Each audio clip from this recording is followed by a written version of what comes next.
Boa noite. Os 4 anos da legislatura anterior podem ser vistos como uma aposta do Governo na redução dos problemas orçamentais do Estado. Neste período foi também aproveitada a margem dada pelo crescimento económico, que já se verificava desde 2013, mas que o Governo da Geringonça decisivamente acelerou para devolver rendimentos aos funcionários públicos, aumentar pensões e reduzir alguns impostos diretos. Apesar das promessas insistentes, feitas desde 2016 por António Costa e por vários ministros, por exemplo, Pedro Marques, poucas obras públicas e quase nenhum grande concurso de investimentos públicos ou privados foram lançados pelo Estado.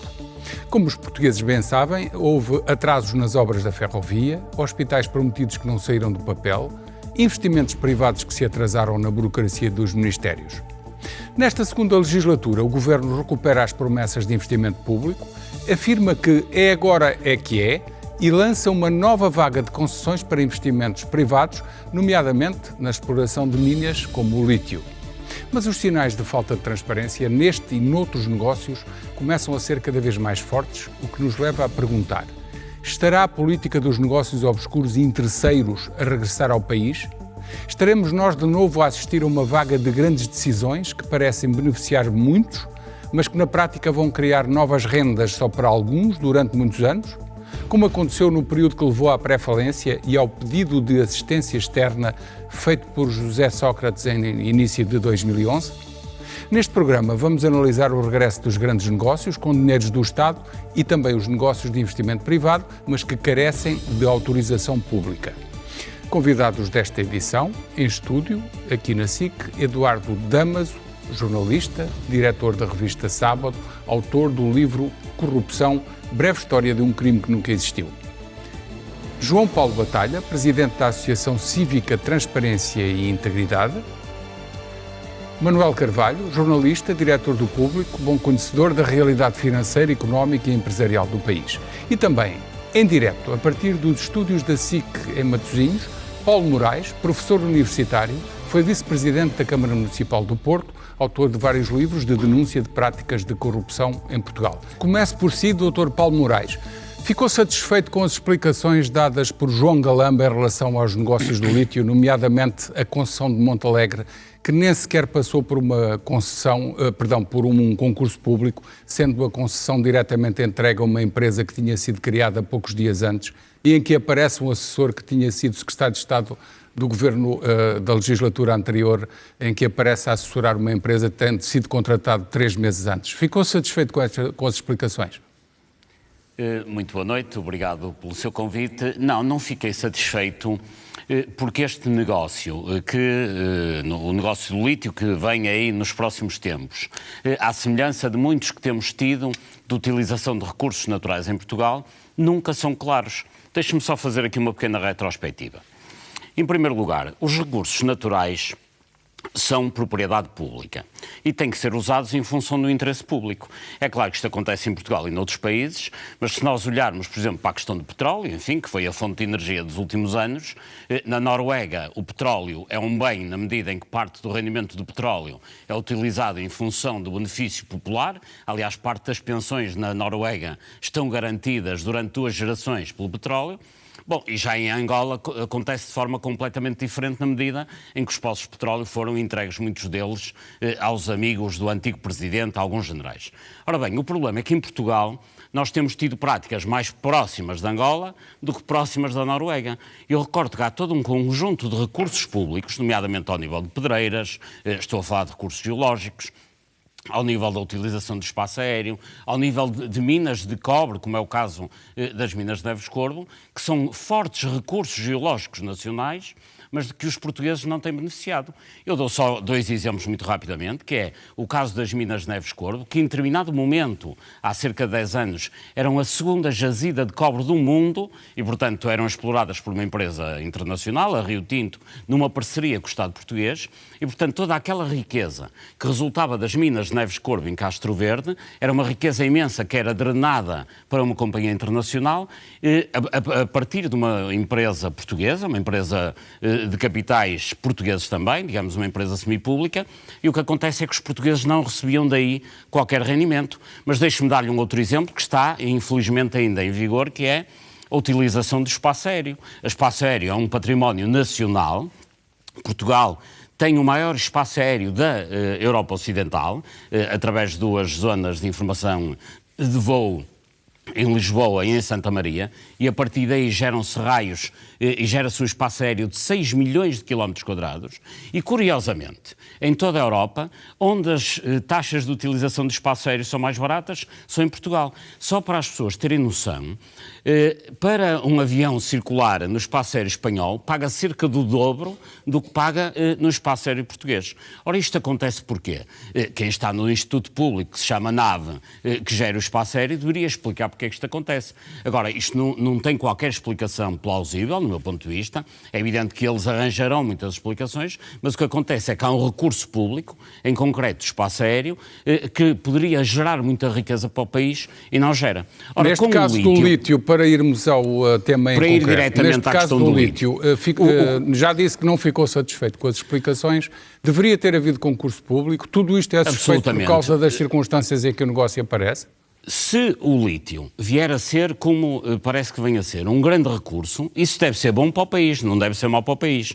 Agora, para que isso seja bom para o país, tem que haver um ordenamento geral do território, tem que ser do Estado que, de uma forma nacionalizada e pública, faça a gestão patrimonial do lítio e depois, naturalmente, tem que haver concessões, mas tem que haver um benefício do Estado. Ora, aquilo que tem vindo a acontecer, aliás, nesse aspecto, este Governo não tem dito que não é assim, muito pelo contrário, há um conjunto de abutres, que são habitualmente os grupos económicos portugueses que dominam a política, que perante este tipo de oportunidade, perante este negócio, vão tentar, digamos, tomar conta do negócio sem sequer pagar a contrapartida a que o povo tem direito, porque, recordo, nos termos constitucionais, os recursos naturais são públicos. Agora, o que acontece, infelizmente, em Portugal, e eu antevejo que eventualmente possa vir a ser assim, vai haver grupos económicos que vão explorar o lítio, vão tirar daí uma grande rentabilidade e o Estado português, através do seu Orçamento de Estado nacional ou de orçamentos locais, vai tirar daí benefício nenhum.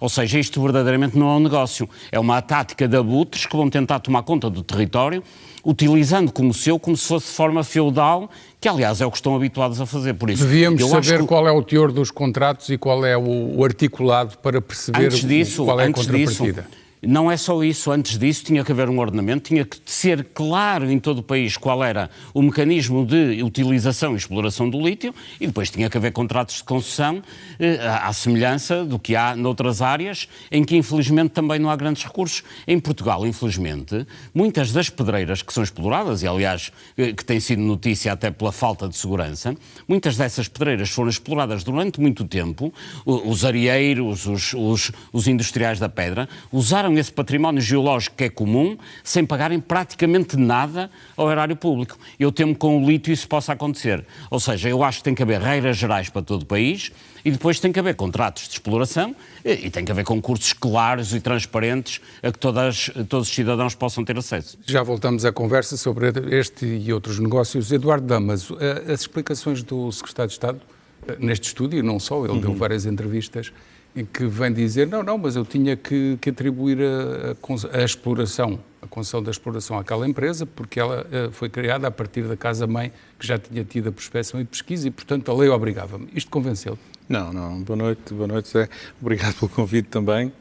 Esse é um dos aspectos, do meu ponto de vista, centrais nesta discussão e que demonstram, em grande medida, uma trágica repetição de uma forma de fazer negócios por parte do Estado que não deveria acontecer. É assim há 40 anos ou mais. Já não vou recuar mais no tempo, porque tem outros pressupostos, mas históricos, etc., mas há pelo menos cerca de 40 anos que os negócios são feitos assim. Assim como numa lógica de manipulação do direito e do poder legislativo, ou seja, na forma de criar, de fazer as leis. Acho que esse caso é um caso paradigmático e na sua própria manipulação, porque o que o Secretário de Estado diz é uma coisa extraordinária. Diz que, no fundo, está amarrado a um compromisso, numa questão que é, como o Paulo Moraes explicou, muito importante, tem a ver com o recurso natural, quando o que se conhece do contrato não há nenhuma vinculação irreversível àquele contrato. Há a empresa que fica com a prospeção tem o direito de requerer, que é uma coisa completamente diferente, depois a concessão da exploração. Mas isso não significa que o Estado fique amarrado à obrigatoriedade de entregar, mesmo assim, portanto, de entregar a exploração a essa empresa. Porque pode e havia razões para duvidar no caso de uma empresa que é constituída 3 dias antes, com capital mínimo e que tem um assessor que foi secretário de Estado do governo do mesmo partido. Isso são tudo fatores que convergem, desde logo, na área do direito administrativo, evidentemente que eu sei que o argumento da alteração de circunstâncias tem que ser um argumento pesado, mas muitas vezes nós temos juristas tão bons e tão criativos para explicar tudo e um par de botas. Portanto, a opacidade desse negócio, só por si, é um fator mais do que justificativo para pôr em causa a forma como todo esse contrato... É o mesmo governo que alterou a venda da TAP e requereu fez reversões a torto e a direito. Exatamente, e fez reversões a torto e a direito.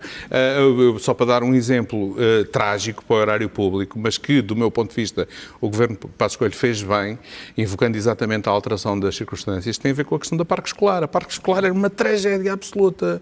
Era uma espécie de plano B para aquele volume gigantesco de investimento público que vinha com o novo aeroporto, o TGV, etc., e que a crise impediu, os 20 mil milhões ou coisa que o valha, e portanto, como não foi possível fazer isso, fez-se a parque escolar naqueles pressupostos que são conhecidos, ou seja, em função de uma boa razão, que é a renovação do parque escolar. Não contesto, acho que isso é absolutamente indiscutível, mas não daquela maneira. E, portanto, com contratos absolutamente leoninos para os empreiteiros e com a aplicação de um código de contratos públicos que é uma vergonha nacional há 10 anos, que já foi renovado já foi revisto 9 vezes, mas é uma vergonha. Ou seja, é uma boa ideia também, ou seja, o Estado tem que ter regras mais apertadas e mais claras e mais transparentes nas compras públicas. Com um contrato deve existir, mas não este contrato está em vigor há 10 anos. E a parque escolar, por exemplo, é exatamente o desastre absoluto em que, acho que os números mais recentes, exatamente porque o governo a seguir teve que impedir a caminhada para a tragédia, reverteu uma parte daqueles contratos, mas portanto, é possível reverter. Claro que é possível reverter. Então, no direito administrativo é totalmente possível reverter. Quer dizer, basta falar com 2 ou 3, enfim, bons especialistas em direito administrativo para perceber que é possível reverter. E aqui os fatores de opacidade são absolutamente brutais, que é, por um lado, há esta mentira que tem sido propagada sistematicamente a partir da ideia de que não é, portanto, há uma obrigatoriedade que não existe, do meu ponto de vista. Há um outro aspecto absolutamente essencial, que é todos nós devemos conhecer os contratos. Quer dizer, isso é outro aspecto que a mim me deixa...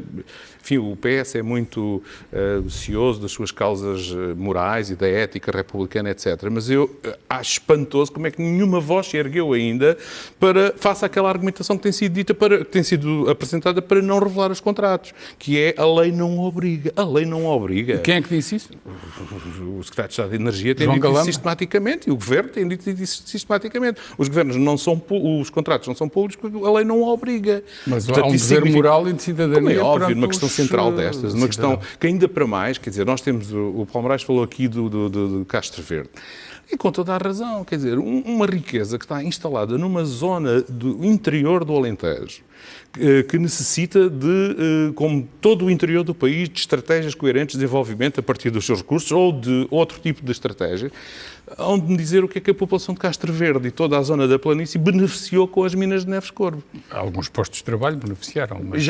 Hoje em dia já praticamente nem isso.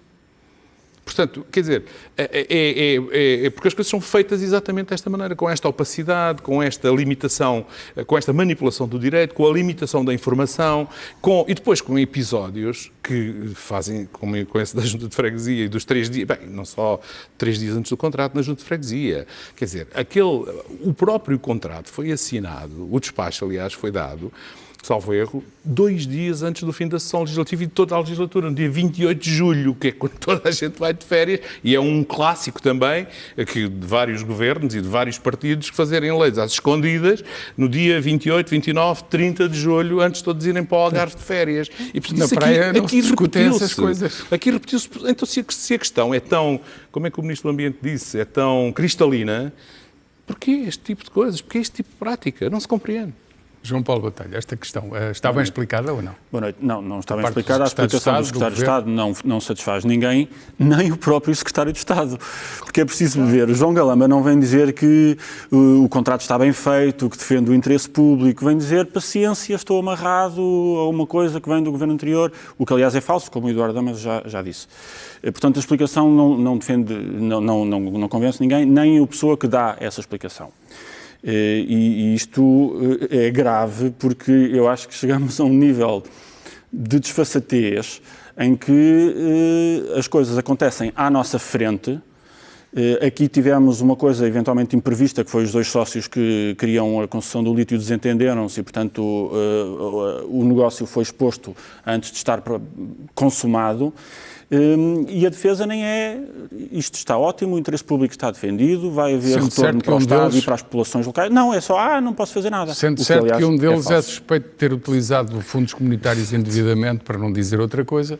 Lá está. E o outro era secretário de Estado do governo anterior e de repente aparece como o assessor da empresa que ganha a concessão. Exatamente. E, aliás, os dois sócios desavindos, cada um traz o seu lobbyista com ligações ao partido ou até ligações pessoais e profissionais e académicas ao ministro. E isto mostra muito como se fazem verdadeiramente estes negócios em Portugal. Esqueçam tudo o que o Paulo Moraes estava a dizer sobre ordenamento do território, transparência e concursos públicos na concessão. De facto, isso não acontece. No sentido que não vai acontecer. Não vai acontecer, não tem acontecido, não acontece. O que acontece são estas reuniões informais que vieram ao público, de cada um dos empresários armado, cada um do seu lobbyista, com o Secretário de Estado e com o Ministro, que nos diz esta coisa bizarra e um bocado deprimente, que é 45 anos depois do 25 de Abril e quase 110 depois da República, nós continuamos a ter uma estrutura de poder político e económico de corte. E, portanto, cada um reúne-se dos seus cortesãos para conseguir os favores do senhor, que passa o papel, que põe o carimbo, etc. A ideia de que isto é uma inevitabilidade administrativa, se fosse uma inevitabilidade administrativa, nem sequer precisava da assinatura do Secretário de Estado ou do Ministro, quer dizer, já estava feito. Portanto, esta explicação não convence, mas estamos a falar do mesmo Secretário de Estado que disse, depois de haver uma comissão de inquérito às rendas excessivas na energia, que se reuniu no Parlamento, e é uma de várias comissões a negócios de corrupção em Portugal, que faz um relatório a dizer há rendas excessivas mal negociadas com pessoas em conflitos de interesses, com a EDP e com outros players do setor energético que estavam a negociar em nome do Estado. Isto tem que ser revisto, tem que ser revertido. Diz uma comissão de inquérito reunida expressamente no Parlamento. E o Secretário de Estado diz, mas não vamos acabar com as rendas excessivas, mais uma vez, facto consumado. Portanto, nós temos os consumadores do facto a dizer que o facto está consumado. João, mais do que isso, este Secretário de Estado e o Ministro do Ambiente aparecem regularmente ao lado dos operadores do setor, nomeadamente António Mexia e outros empresários e presidentes executivos. Nunca ouvi ao lado da DECO, nem da defesa dos consumidores, nem de nenhum movimento desses. Ou dos reguladores, nestes negócios e noutros até são hostis.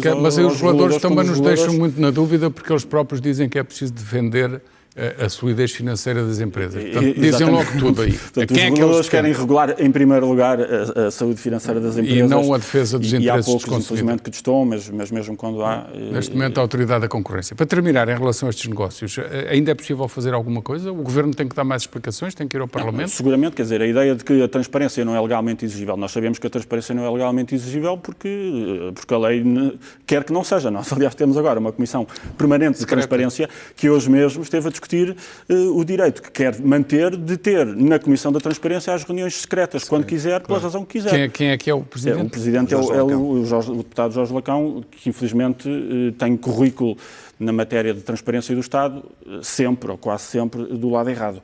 E, portanto, também não será... aliás, eu acho que, face a esta estreia do Jorge Lacão, a primeira coisa que se ouviu dizer do Jorge Lacão como Presidente da Comissão de Transparência foi criar um regulamento que garanta a opacidade. Eu acho que o Partido Socialista tem razões para se arrepender da escolha que fez e acho que pode, nomeadamente a líder parlamentar, dizer se está satisfeito ou não. Ou se calhar não, estamos num novo tempo dos negócios na política, porque é a segunda legislatura, se calhar as oportunidades para certas coisas agora é que surgem e já não surgirão mais. Tivemos, quer no Governo, quer nos partidos da oposição, muitas promessas de combate à corrupção e até alguns compromissos específicos no programa de Governo. É preciso perceber, e os primeiros sinais assustam-me um bocado, se isto é para levar a sério ou não. Estamos aqui para falar desses sinais. Manuel Carvalho, tudo o que foi dito, nomeadamente em relação à questão do lítio, qual é a tua opinião? Bom, boa noite e obrigado pelo convite também. É um gosto. Começando pelo princípio. Eu acho quase algum sentido de que a empresa, quem é autorizada e a quem é atribuído o encargo, o custo de fazer a pesquisa e a prospecção de um determinado recurso, tenha de alguma forma um certo direito de preferência na sua concessão. Porque no caso em concreto, muito provavelmente, no caso concreto daquela mina, vai-se descobrir, vai haver recursos para explorar, ou seja, são uma fonte de negócio, mas há muitos outros cenários em que as empresas gastam vastíssimos recursos em prospecção e em pesquisa e chegam ao fim e desistem porque, enfim, não há nada, a suspeita que se tinha ou a expectativa que se tinha relativamente à existência de um determinado recurso não se veio a confirmar. Portanto, eu, sobre este racional de que a empresa que pesquisa e faz a prospecção tenha de alguma forma, alguma preferência, não me parece de todo irracional. Isso é uma prática, mas é quando os processos são todos lisos e não há mudança de titulares e por aí fora. Isto, portanto, é em jeito de introdução. Certo. Agora, evidentemente, eu estou de acordo com que a forma como foi feito o despacho da concessão da exploração, por um lado, podia ser facilmente revertido, porque há ali algumas questões que, do meu ponto de vista, precisam de ser esclarecidas. Por um lado, por exemplo, o Governo fala de que quem fizer a concessão tem que, de alguma forma, estar depois associado a um projeto de refinação. Como há uma mudança na estrutura acionista feita 3 dias antes, um bom argumento que o Governo tinha para dizer, nós precisamos saber se estes novos acionistas, esta nova estrutura acionista, tem pulmão financeiro, por exemplo, para cumprir, para levar até a fim aquilo que é a prossecução do interesse público, do interesse do Estado, que é integrar, portanto, não apenas retirar a matéria-prima, mas também refiná-la, porque, enfim, nós sabemos em concreto, fazer lá a lavaria do minério para produzir o concentrado em Portugal e deixar cá mais valia. Exatamente, porque exportar a matéria-prima em bruto, enfim, é um modelo de negócio que não interessa de todo. Claro. Já passámos, Portugal não é um país produtor de matérias-primas, tem que ter outra ambição, tem que ter tecnologia e capacidade de transformação, portanto, para integrar o valor da matéria-prima que é extraída. Esta era uma questão. E, evidentemente, que eu também acho que o Governo, politicamente, neste caso o Estado de Estado e o Ministério do Ambiente, politicamente deviam ter tido outra sensibilidade na gestão deste processo, porque, de facto, o facto de ter havido uma alteração, portanto, na estrutura societária 3 dias antes, o facto de haver um ex-secretário de Estado do Partido Socialista, cujo ex-chefe de gabinete é o atual chefe de gabinete do Ministro da Economia, o facto de ter havido aquelas desavenças entre os anteriores acionistas que trouxeram cá para fora algumas suspeitas, o facto de não estar ainda realizado o estudo de impacto ambiental que, diz o Governo, e acho que podemos acreditar nisso com muita facilidade, que vai fazer depender, em última instância, a execução da concessão ou não. Portanto, são todos argumentos que se reuniam para que todo este processo tivesse sido negociado, feito, gerido, com muito mais sensatez, com muito mais sensibilidade, com muito mais prudência e, já agora, eu também partilho da questão, com muito mais transparência, porque, de facto, um negócio desta relevância que se baseia num recurso que é de todos nós, que é um recurso público, não pode haver aqui cláusulas de secretismo que nos impeçam que nos salvem a este clima de suspeição que nós, legitimamente, olhando para aquilo que é o passado, estamos constantemente a dizer sobre aquilo que são os negócios do Estado. Portanto, do ponto de vista político, a forma como isto foi gerido, na minha opinião, é desastrosa, mesmo que, do ponto de vista formal, do ponto de vista legal, haja 1.500 alíneas de 300 decretos-leis que justifiquem, que legitimem esta opção do Governo. Mas não é disso que está em causa. Para os espectadores perceberem de quem estamos a falar do anterior secretário de Estado da Internacionalização, Jorge Costa Oliveira, que apareceu como assessor desta empresa 3 meses antes da concessão ter sido efetuada. Manuel Carvalho, e em relação aos outros negócios do lítio, portanto, estamos a falar de um, concretamente em Monte Alegre, os outros negócios, nomeadamente na região de Boticas, também já está bastante adiantado e depois há uma sucessão de outros que o Governo diz claramente, o Secretário de Estado diz claramente, que quer avançar com eles porque quer garantir que Portugal é um produtor de lítio para assegurar a transição energética. Isto não parece demasiado demasiado voluntarismo de querer fazer várias minas, várias lavarias ou refinarias, fazer depois uma grande unidade de transformação à saída de um grande porto. Dá a ideia daqueles planos de José, desculpem a expressão, dá a ideia dos planos de José Sócrates, de fazer umas grandes obras assim de repente e vamos ser os maiores. Caramba! Nós, de facto, no atual momento da prospecção, nós ainda não temos a certeza de que as suspeitas de que Portugal é, de facto, um país com um subsolo rico em lítio são, do ponto de vista económico, execuíveis ou rentabilizáveis ou não. Ainda nem sequer temos essa certeza. Ainda não temos essa certeza. Mas, de qualquer forma, aquilo que me parece ser completamente disparatado, num país que tem muito poucos recursos naturais, nós desistirmos, abdicarmos logo à partida de, pelo menos, saber o que temos e depois de saber que temos, desistir de os explorar, é qualquer coisa que a mim, muito sinceramente, não faz sentido. Portanto, o que é que nós queremos tem que se fazer alguma coisa e deve explorar-se e beneficiarmos desses recursos, exatamente, seguindo os padrões que existem na Finlândia ou na Noruega ou no país mais desenvolvido do mundo. Porque, enfim, vamos lá ver. Se a Noruega ou a Finlândia ou a Dinamarca tiverem um recurso com importância estratégica do lítio para o futuro, vai deixar de os explorar? Não, vai explorar. Nós também temos que os explorar. Claro, nós temos que os explorar. Agora, vamos ter que exigir que a exploração, por um lado, seja feita cumprindo todas as exigências ambientais de primeiro mundo, por um lado, e por outro lado, vamos ter que fazer com que aquilo que é a salvaguarda do interesse público seja exponenciada ao máximo. Agora, na minha opinião, isto não implica que tenha que ser o Estado a fazer a exploração direta desses mesmos recursos. Pode ser uma empresa. Agora, tudo depende da forma como o contrato de concessão é negociado. Nós temos legítimas suspeitas, olhando para aquilo que é o futuro, de que os próximos contratos podem ser, enfim, não tão interessantes, muito mais interessantes para os privados que para o setor público. Mas, enfim, aí é que está a nossa exigência cidadã para introduzir uma mudança. Agora, que nós, tendo um recurso desta natureza, vamos lá ver, não se pode explorar petróleo, não se pode plantar eucalipto, que dá origem à nossa maior exportação líquida, a maior exportação líquida da economia portuguesa. Não se pode explorar lítio. O que é que nós queremos como país?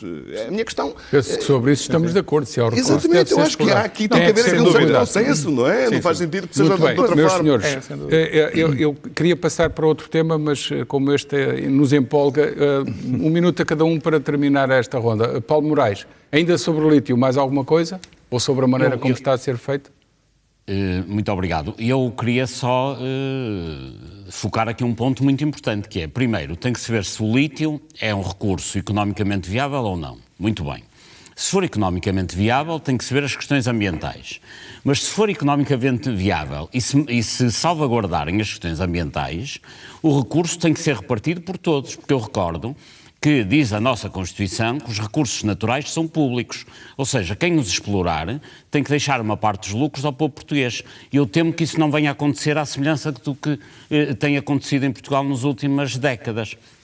Já para não dizer no último século, é que os recursos naturais, ao serem explorados, têm que, obviamente, pagar todo o negócio, tem que haver lucros dos privados, mas tem que ficar uma parte significativa no povo português, nomeadamente através do Orçamento do Estado. Foi bem claro nesse ponto. Foi bem claro nesse ponto. Se não houver taxas efetivas enfim, a forma de remuneração pode ser pensada através de impostos, taxas, etc., mas taxas de concessão significativas, pois o que vai acontecer é que passa a haver uma exploração de um recurso e o povo português não tira daí qualquer proveito. Ok, para terminarmos, muito rapidamente. Rápido, eu aí, corroborando muito o que o Manel aqui disse, eu acho que a questão essencial a seguir, há uma espécie de trilogia aí que é fundamental. Ele enunciou a primeira, que tem que ser ambientalmente irrefutável toda a opção que ali for feita, mas depois a engenharia financeira por um lado e a engenharia jurídica por outro têm que ser absolutamente irrepreensíveis. Se o passo for avançar para a exploração nos termos exatos, englobando a refinação, etc., portanto, criando mais valias, incorporando a capacidade tecnológica, etc. De facto, esse é o caminho, racionalmente. Agora, não adianta fazer este caminho se for uma embrulhada. Se for uma embrulhada que morre na praia. Meus senhores, também de forma assim um bocadinho de surpresa, de repente ficámos a saber que há uma concessão de tratamento de resíduos orgânicos, portanto, dos lares dos portugueses e de muitas outras unidades económicas em que é possível aproveitar para compostagem, adubos e por aí fora, e de repente o Governo aparece com uma concessão a uma empresa do Grupo Mota em Gil, sem concurso, e ficamos todos a pensar, o que é isto? Paulo Moraes, o que é isto? É a continuidade do que tem acontecido nesta matéria. Eu recordo, não com este governo socialista, ainda no tempo do Dr. Passos Coelho, foi privatizada a Empresa Geral de Fomento de Tratamento de Lixos em Portugal. Portanto, representa centenas de milhões de euros de faturação por ano. A empresa foi privatizada. Eu recordo que, na altura, quem assessorou o governo nesta privatização foi uma sociedade de advogados, bem conhecida, que é Moraes Leitão. Pois quem ganhou o concurso foi a Suma, da Mota em Gil, cujos advogados são exatamente os mesmos. Ou seja, foi a mesma sociedade de advogados que ajudou o governo de então a vender, e quem ganhou o concurso, que foi a Suma, uma empresa do Grupo Mota em Gil, a ganhar o concurso. Ou seja, quando os negócios são feitos com esta promiscuidade, com esta promiscuidade absoluta, porque eu recordo, aliás, é a lógica dos grandes grupos em Portugal, a Mota em Gil tem no seu Conselho de Administração pessoas ligadas aos vários partidos para garantir que têm sempre influência sobre todos os governos. E deixem-me dizer quem são. Tem o António Lobo Xavier, que é do CDS, tem o Jorge Coelho e o Seixas da Costa, que são do PS, tem o Luís Valente Oliveira, que é do PSD, e, portanto, são políticos no semiativo, portanto, nunca abandonam completamente a política. Para quê? Para estarem nos conselhos de administração deste tipo de empresas, a influenciar o Governo e o Parlamento em cada momento. E é por isso que eu imagino que, se eles conseguiram a privatização em seu favor, na altura da Empresa Geral de Fomento, a favor da Suma, da Mota em Gil, naturalmente isto agora, a partir daí, todos estes negócios decorrem do negócio inicial. Porque, infelizmente, a lógica dos grandes grupos que tomaram conta da política em Portugal tem sempre estes traficantes de influência que, em permanência, fazem influência sobre quem tem a decisão, nomeadamente ao nível governamental. E continuará a ser assim, não só no Grupo Mota em Gil, mas na Galp, na EDP, etc., porque uma característica geral de todos estes conselhos de administração é que tem sempre grandes senadores dos vários partidos políticos, por forma a que a sua influência se eterniza. Ou seja, eles, no fundo, não têm o poder na mão, mas têm em permanência a mão no poder e conseguem, obviamente, influenciar todos estes negócios, e o resto é o corolário lógico de uma promiscuidade e de um tráfico de influências permanente. João Paulo Batalha, estamos a falar mais uma vez de negócios na área do ambiente. Antes falávamos de recursos naturais, já tocámos um bocadinho na energia, agora de repente aparece também na mesma área do ambiente. Esta transição para um ambiente mais limpo sai-nos muito mais caro do que se pensava, não? Arrisca-se a isso. Sai caro e o ambiente continua muito sujo.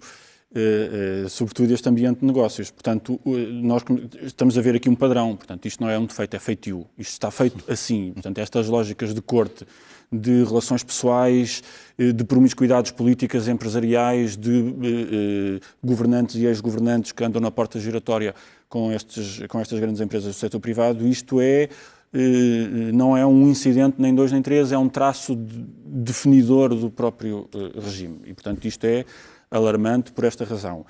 Neste negócio específico desta concessão dada de forma quase subterrânea, também o que aconteceu é uma coisa que não é comum em Portugal, que foi haver um regulador preocupado em regular, que deu alarme e que se opôs a este negócio e que teve como reação da parte do Ministro do Ambiente uma hostilidade frontal.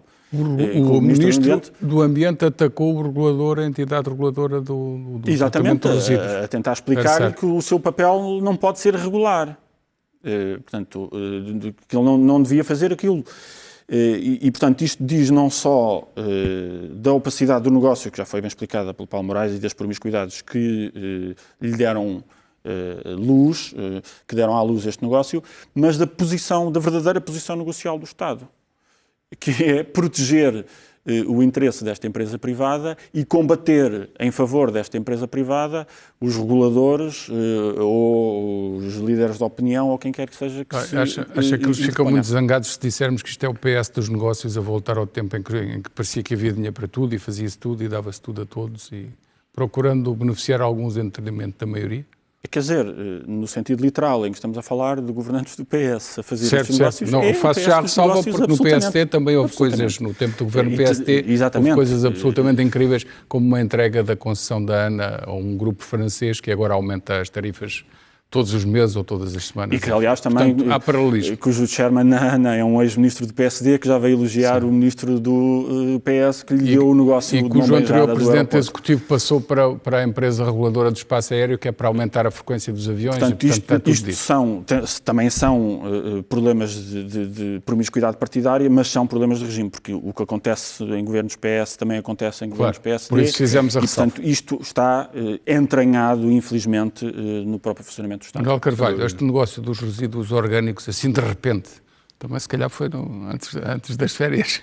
Foi também ali muito em cima das férias também. Bom, aqui há aqui uma boa notícia, que é, por um lado, nós assistimos, portanto, a uma entidade reguladora que tem suficiente força e confiança para dizer não, este negócio não é ilegal, não pode ser feito. E tem voz e aparece. Exatamente. E temos uma má notícia que é o ministro que devia ouvir aquilo que é o parecer do regulador, é para isso que servem os reguladores, mas sente necessidade de pedir ao Conselho Superior, Conselho Consultivo da Procuradoria-Geral da República, um parecer, portanto, para, de alguma forma, tentar saber se a opinião do regulador era ou não válida, ou seja, para de alguma forma contrariar o regulador. Exatamente, era uma tentativa de, aliás, eu lembro-me que na altura o ministro Matos Fernandes dizia qualquer coisa do tipo, bom, isto aqui, a opinião do regulador é a opinião do regulador, portanto não é uma espécie de verdade bíblica, portanto é contestável. Claro que é contestável,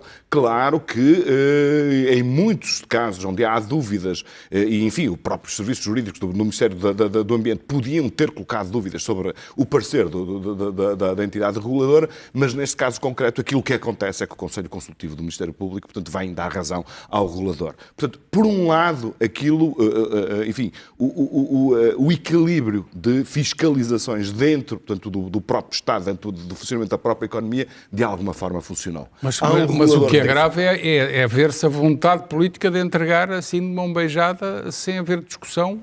E isso é que é grave. Sim, mas lá está, mas vamos lá ver. Decisões dúbias e decisões... Eu muito sinceramente fico muito mais preocupadas quando uma decisão dúbia é capaz, por força do poder político, por força da influência e da pressão do poder político, é capaz de anular tudo aquilo que está à volta, portanto, todo o mecanismo de checks and balances que existem numa democracia, e é capaz de anular tudo isso. Neste caso, independentemente da decisão ser errada, como se veio a comprovar que foi errada, há aqui um lado que eu acho que é semi-positivo, e não digo que é integralmente positivo, porque nós temos uma entidade reguladora a dizer não, isto é legal, isto está completamente correto. Sim, apesar de tudo, houve a tentativa, não é? A tentativa é preocupante até do funcionamento das entidades, do Estado democrático, não é? Quer dizer, da separação de poderes. E nós criticamos imensas vezes, nós criticamos muitas vezes, e a maior parte das vezes com muita razão, que de facto a regulação em Portugal não tem força, não tem coragem, é muitas vezes uma espécie de extensão do poder político. Neste caso, não. Eles, reguladores, às vezes não querem é ter força, dá-lhes jeito. Exatamente, mas isso faz parte Neste da própria momento, a cultura. Autoridade da Concorrência, para citar outro bom exemplo, corta a direito e está a pôr muita gente em sentido, no bom sentido. Ora, lá está, mas isso é bom, isso deve ser elogiado.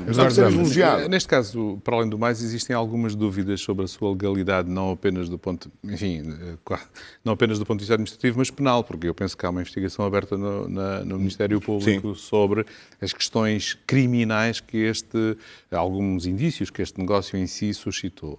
O que me leva também para um outro plano que é, e que me preocupa bastante nesta fase, que é a transferência deste tipo de questões que têm um foro político e depois de negócio, de Estado, etc., que são de facto muito importantes e por vezes com alguma complexidade, a sua transferência para a esfera penal, nomeadamente num momento e numa fase em que não me parece que o Ministério Público esteja a passar por um momento particularmente bom. Há uma coisa que não tem tanto a ver com isto que estamos aqui a discutir, mas que inevitavelmente pode vir aqui a entroncar, que é aquela questão que foi revelada pelo processo de Tancos, que é, no fundo, aquele parecer, aquele despacho, aliás, do diretor do TCIAP, que foi buscar doutrina dos anos 30 do século passado, para defender que os órgãos de soberania não devem ser incomodados por qualquer coisa. Não vou discutir se naquele caso isso deveria ter acontecido ou não, se o Presidente e o Primeiro-Ministro tinham ter sido ouvidos ou não, mas isto é uma filosofia absolutamente perigosíssima, que abre a porta para uma lógica de politização absoluta da investigação criminal. E eu temo que este tipo de inquéritos, mais sensíveis do ponto de vista do dinheiro e da influência política, sejam exatamente o território onde, por vezes, depois estas questões se jogam. Só para a questão, para mim, nem sequer é controversa do ponto de vista jurídico. Enfim, vale o que vale nessa matéria, mas basta a doutrina que foi invocada, foi do José Alberto Reis, que era um civilista extraordinário, ainda hoje é citado em questões de servidões de passagem, etc., de processo civil, mas era um homem do seu tempo e que escreveu aquela doutrina nos anos 30, quando era Presidente da Assembleia Nacional, membro vitalício do Conselho de Estado, amigo íntimo do Salazar, e, portanto, o respeitinho que era devido às instituições naquele momento tinha aquele contexto. Nós estamos no século XXI. Aliás, há outra nota grave, que é a outra pinça dessa tenaz. Uma é a politização do Ministério Público e a outra é o estrangulamento do Ministério Público e da Polícia Judiciária. Eu já referi que o programa do Governo tem um conjunto de medidas administrativas de combate à corrupção. O Governo faz muitas promessas, algumas até bastante úteis em matéria de programa do Governo no combate à corrupção, mas faz logo no preâmbulo um aviso, que é: não se pode continuar a discutir os meios da Polícia Judiciária e do Ministério Público. Portanto, é o primeiro compromisso que assume, antes de assumir o conjunto de medidas administrativas, não há mais meios para o Ministério Público e para a Polícia Judiciária. Para terminar este ponto, Damas. Não, até o Governo, em relação aos meios concretos da Polícia Judiciária, até deu um passo ou outro relevante nos últimos tempos. Vão entrar mais 120 inspectores, etc.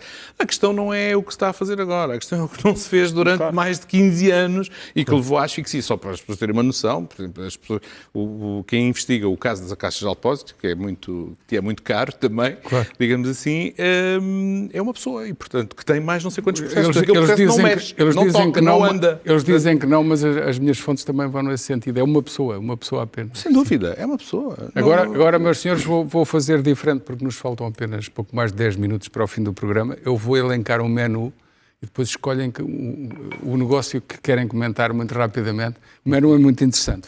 Faltarão certamente muitos. Mas, por exemplo, o que nós vemos é, de facto, cada vez mais concessões de novas eólicas e fotovoltaicas. Estamos a falar do mesmo Ministério e do mesmo Secretário de Estado, que diz que isto é muito bom para a transição energética, mas depois esconde que isto é acrescentar potência a um regime, a um sistema produtor que já tem excesso de potência instalada em Portugal e em que depois o excesso é vendido, eu vou usar o neologismo, é vendado, porque os espanhóis nem querem pagar, então é dado à Espanha, mas continua a acrescentar-se mais capacidade ao sistema, porque grande parte é subsidiado, ou então é garantido a um preço. Por exemplo, as últimas a 45 euros o megawatt, cujo mercado já põe mais abaixo, mas eles vão ficar a receber essa renda. Depois, um negócio que me parece que é de questionar pelo seu calendário. A aceleração da introdução da tecnologia 5G em Portugal. A própria Altice e a nós não quiseram que fosse já, quiseram que se usasse o prazo dado pela Comissão Europeia até 2021, 2022.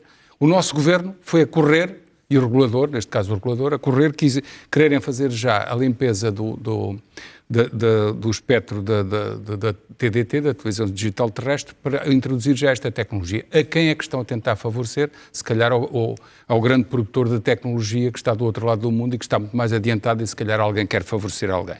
Outra questão, dragagens no Rio Sado a acelerar, para favorecer quem? Privados? Em que sentido? Nada disto é bem explicado. Novo terminal de contentores do Barreiro. Nunca desistiram disto. Tem que dragar metade do estuário do Tejo e tirar milhões de metros cúbicos de inertes para depois eles voltarem a aparecer por força das correntes. Só mais 2 exemplos. Uma construção de uma linha de Sines para Elvas que é de bitola ibérica, que em alguns troços tem apenas uma linha, e ninguém percebe muito bem porque é que se faz isto e não se faz a linha do Norte, que ainda tem troços em muito mau estado. E para terminar, agora na área financeira, o novo banco queria vender, e vendeu, um grande conjunto de créditos de risco, entre os quais iam alguns créditos, nomeadamente ao ongoing e mais 2, em que o conjunto destes 3 eram 1.500 milhões de euros e eram vendidos por 20 milhões de euros.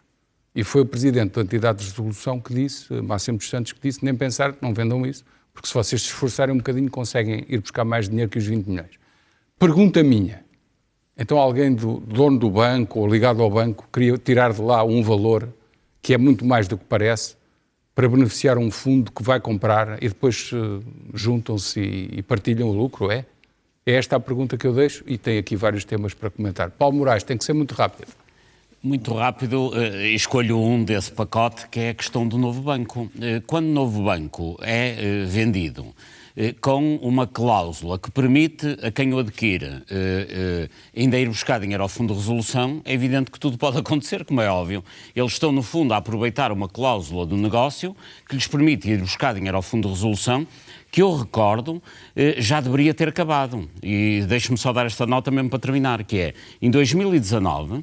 o Orçamento do Estado português está a dar 850 milhões de euros ao Fundo de Resolução Europeu, que deveria ser único, e, no entanto, esse Fundo de Resolução aparece para acabar com o Fundo de Resolução Nacional, mas em 2019 também há um Fundo de Resolução Nacional, ou seja, do dinheiro dos contribuintes for ao Fundo de Resolução Europeu, mais o Fundo de Resolução Nacional, foram 1.700 milhões de euros para pagar, obviamente, estes desmandos, não só do novo banco, mas de outros. Ou seja, estamos em permanência a pagar impostos para carregar para um Fundo de Resolução que ainda por cima tem na sua gestão pessoas ligadas a negócios privados, nomeadamente a doutora Ana Paz Ferreira, que está ligada a inúmeros negócios privados, que tem interação com a banca e está simultaneamente na direção do Fundo de Resolução e nos órgãos sociais da Galp, só para ficarmos por aqui, e no escritório, no famoso escritório Paz Ferreira.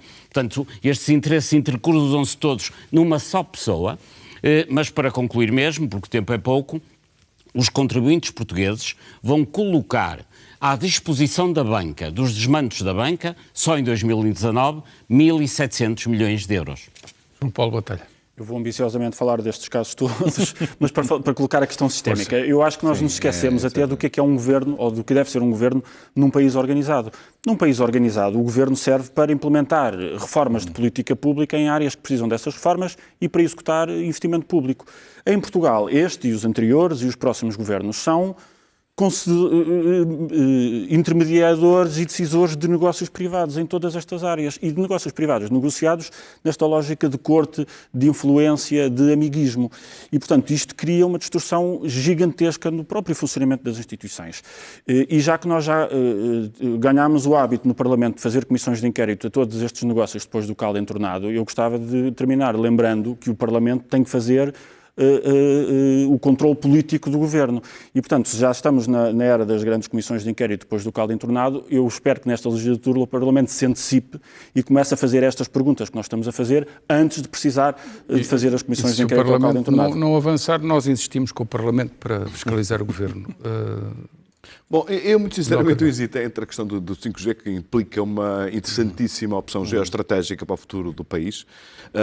Não tão depressa é a minha única dúvida. Não percebo. Sim, mas independentemente disso, para além da pressa, que eu percebo a importância e o foco da tua pergunta, mas tinha outras implicações, mas muito sinceramente destes temas todos, aquele que sinceramente mais me preocupa e acho que deve mais preocupar todos os portugueses é a questão de facto do novo banco. Eu concordo completamente com aquilo que disse Paulo Moraes e aquilo que eu continuo sem entender é como é que se atribui a alguém a gestão de um banco naquela situação, dando-lhe um fundo de maneira para ele poder gastar completamente à vontade, que ascende a 3,7 mil milhões de euros. E eles querem receber já. A parte que falta querem receber já. É fácil, assim também o giro. Ou seja, se eu puder ir buscar a um fundo todos os prejuízos que justifiquem e legitimem a minha negligência no negócio do que eu tenho à minha frente, ou seja, eu posso vender aqueles ativos que tu falaste por 1.500, que valiam 1.500 milhões de euros, só aquelas imparidades. Aquelas imparidades eram 1.500 milhões de euros, ou seja, o crédito que garantiam aqueles ativos era de 1.500 milhões de euros, eles queriam vender por 20 milhões.